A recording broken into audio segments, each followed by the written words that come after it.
dia tersebut. Baik, Assalamualaikum warahmatullahi wabarakatuh, teman-teman semua. Jadi sini kita akan membahas kembali terkait dengan PT Pembangunan Properti. Nah, di sini kita ada beberapa bahasan ya terkait dengan yang ada di PT Properti itu. Yang pertama itu terkait dengan permasalahan mungkin yang yang tidak kita sadari ya di studi kasus yang sudah diberikan itu. Kemudian kita akan mencarikan solusi apa yang kita rekomendasikan terkait dengan permasalahan tersebut. Kemudian terkait dengan peran dari CKMS, terus terkait dengan big data dan menggunakan SCMM. Kemudian terakhir adalah terkait dengan solusi untuk framework terkait dengan permasalahan yang ada di atas. Mungkin kita mulai dari yang pertama ya teman-teman semua. Terkait dengan permasalahan yang yang mungkin saya tidak disebutkan atau kita sadari yang ada di case tadi, mungkin dari teman-teman semua ada permasalahan yang ditemukan dan mungkin ada solusi.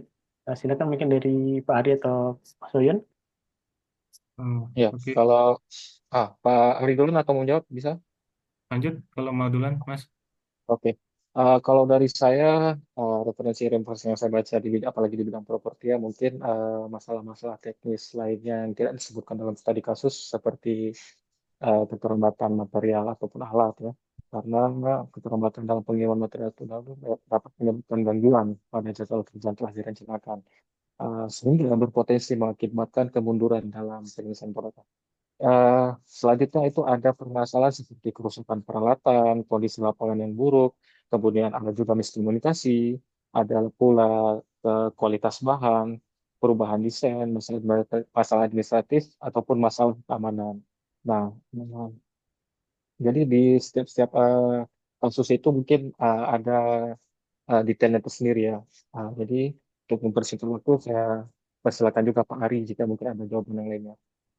Silakan Pak. Makasih, Mas Yuyun. Jadi Ya. kalau dari saya sendiri, eh, permasalahan teknis di lapangan yang jarang kita bahas itu masalah cuaca buruk.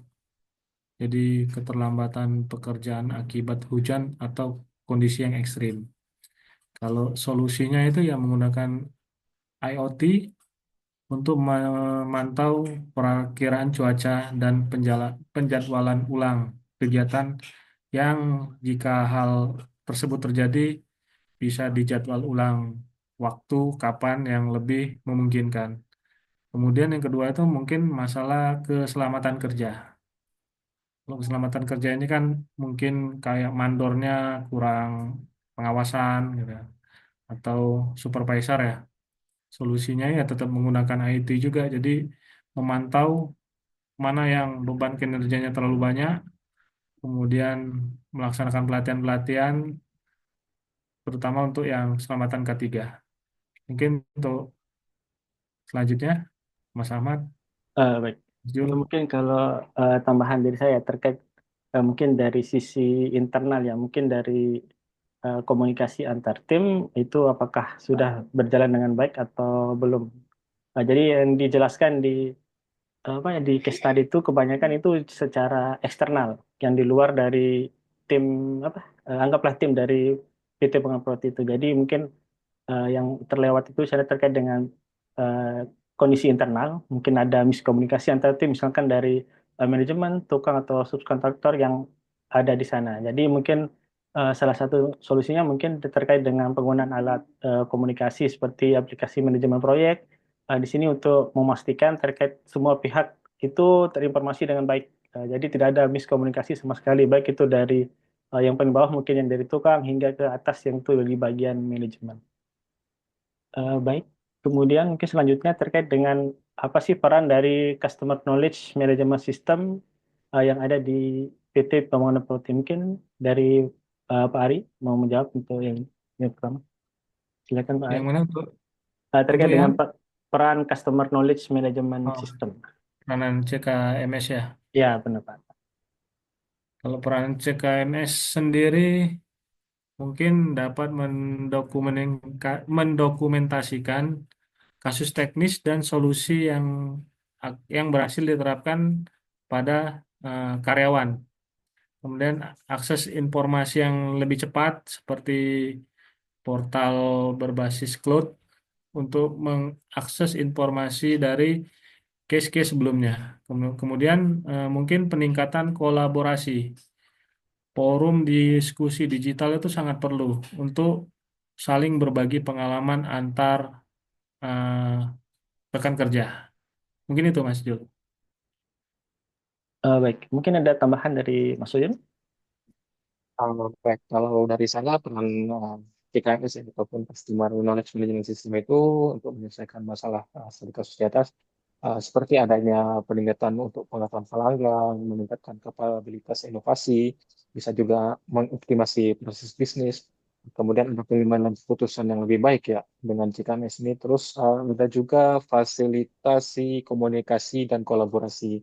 Karena customer management system ini misalnya dalam studi kasus ini proyek konstruksi utamanya memiliki peran penting ya dalam menyelesaikan berbagai permasalahan yang dihadapi dalam proyek konstruksi seperti itu.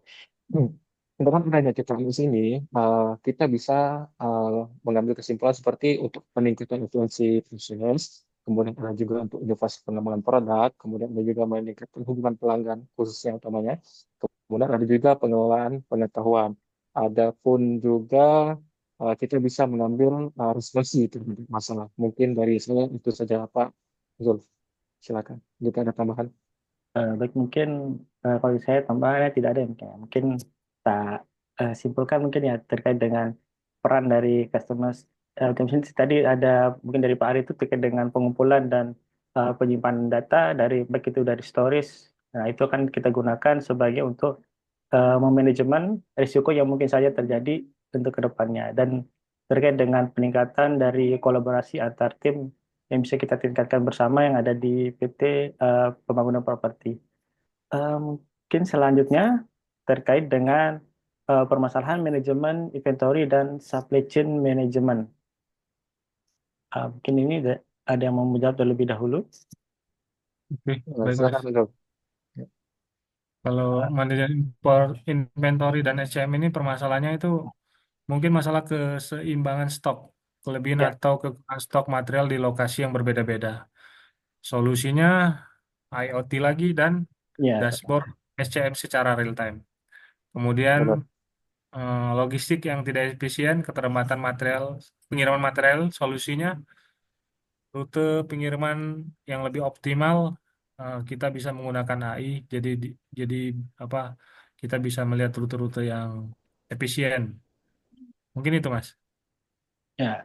Mungkin dari saya juga setuju sih dengan terkait dengan permasalahan yang bisa dengan supply chain management ini itu terkait dengan keterlambatan dari pengiriman material dan pastinya di sini kita bisa menggunakan teknologi yang mungkin paling kita kan itu terkait dengan IoT ya untuk memantau status pengiriman ataupun tracking yang bisa kita lakukan secara real time. Mungkin itu dari saya mungkin ada Mas Uyud, silahkan. Mungkin sedikit tambahan ya permasalahan-permasalahan di manajemen inventory ataupun sudah supply chain ya, yang pada konstruksi itu seperti eh, Pak Ari dan Pak Zul sudah katakan tadi dan termasuk solusinya mungkin ada tambahan sedikit dari saya itu seperti permasalahan kompleksitas proyek ya. Terus saya setuju tadi keterlambatan pengiriman material, kemudian ada juga pengelolaan persediaan tidak efisien. Ada juga implementasi metode just in time atau JIT. Kemudian ada juga kurangnya pengawasan dan kontrol. Mungkin itu saja dari saya tambahan Pak Zul. Terima kasih.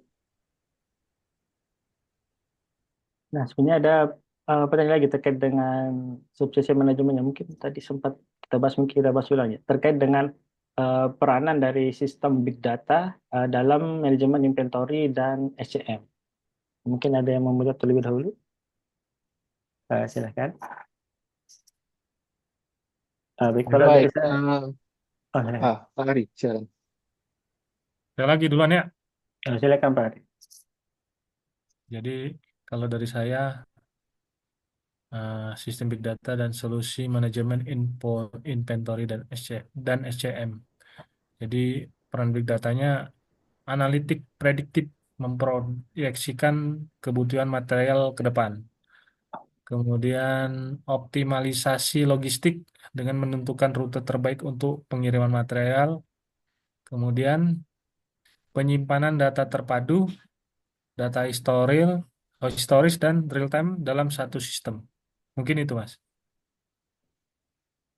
Baik. Eh, Kalau saya mungkin hampir sama dengan Pak Arya terkait dengan analisis dari permintaan yang memungkinkan permintaan yang lebih akurat. Jadi analisisnya di sini terkait dengan permintaan logistik itu lebih akurat. Kemudian terkait dengan rute mana yang paling baik yang dapat kita gunakan berdasarkan data historis dan dapat kita pantau secara real time. Kemudian juga ada terkait dengan pengumpulan data serta dan pastinya kita butuhkan untuk visualisasi data dalam bentuk secara real time yang dapat kita pantau terkait dengan logistik. Mungkin dari Mas Win silakan. Baik, terima kasih, Pak Zul. Dari saya, peranan sistem big data dalam manajemen inventory dan supply chain manajemen itu, sistem big data ini kan memainkan peran krusial ya dalam pengelolaan inventory dan manajemen rantai pasokan. Dengan menentukan efisiensi uang operasional, pengambilan keputusan, dan respon terhadap permintaan besar, uh, ada beberapa poin yang bisa kita ambil seperti perencanaan inventory yang di mana big data ini memungkinkan perusahaan untuk memantau dan meramalkan permintaan secara lebih akurat. Selanjutnya ada pengiriman dan transportasi ya, seperti Pak Zul dan Pak Ari katakan tadi terkait dengan rute. Dengan analisis data real time, perusahaan dapat memantau perjalanan pengiriman, mengidentifikasi rute paling efisien dan mengurangi biaya transportasi. Uh, Balik lagi kita membutuhkan IoT itu karena sensor-sensor teknologi pemantauan itu cukup membantu ya dalam mengoptimalkan waktu pengiriman.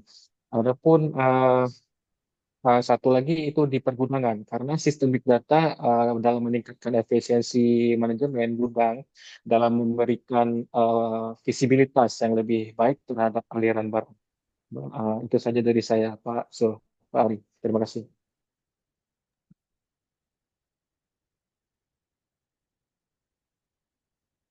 Baik, mungkin ada tambahan lagi dari Pak Ari Cukup, atau Mas. baik jika Hmm. sudah cukup mungkin kita cukupkan yang terkait dengan pembahasan PPT untuk di CRP yang ada di sini. Satu lagi nih ada pertanyaannya. Yang apa ya? Solusi framework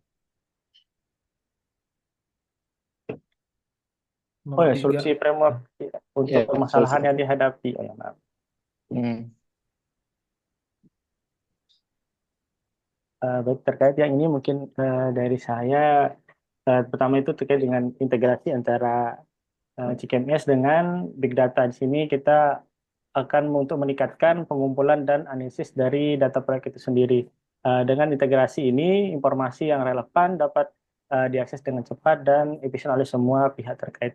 Kemudian pastinya terkait dengan penggunaan teknologi IoT di sini untuk memantau pergerakan dari material dan karyawan secara real time. Kemudian terkait dengan data integrasi tadi, kemudian dengan peralatan IoT di sini kita akan memantau dalam sebuah dashboard, dashboard yaitu dashboard progres dari proyek itu sendiri. Di sini untuk yang sudah terhubung pastinya dengan sistem ERP dan big data untuk memberikan informasi progres proyek secara real time.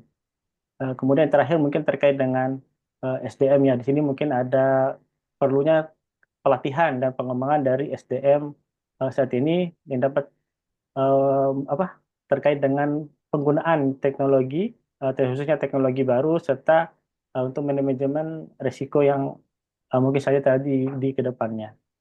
Mungkin ada tambahan dari yang lain. Silakan Pak Ari atau Mas Oyud. Kalau saya tambahannya mungkin untuk framework CKMS menggunakan collaborative tools, sistem diskusi digital, kemudian learning system, modul pelatihan, pembelajaran untuk para staf atau karyawan yang ada di situ. Kalau untuk SCM-nya sendiri, real time dashboard dengan menyajikan data inventory dan data logistik. Mungkin itu tambahan saya, Mas.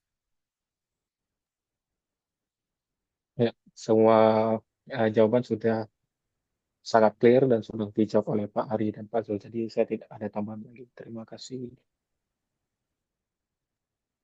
Baik, di sini sepertinya sudah semua ya. Berarti kita cukupkan ya untuk terkait dengan pembahasan dari PT Bangunan Properti untuk malam ini teman-teman semua. Mungkin kita akhiri dengan Assalamualaikum warahmatullahi wabarakatuh. Terima kasih semua. Salam. Waalaikumsalam warahmatullahi wabarakatuh.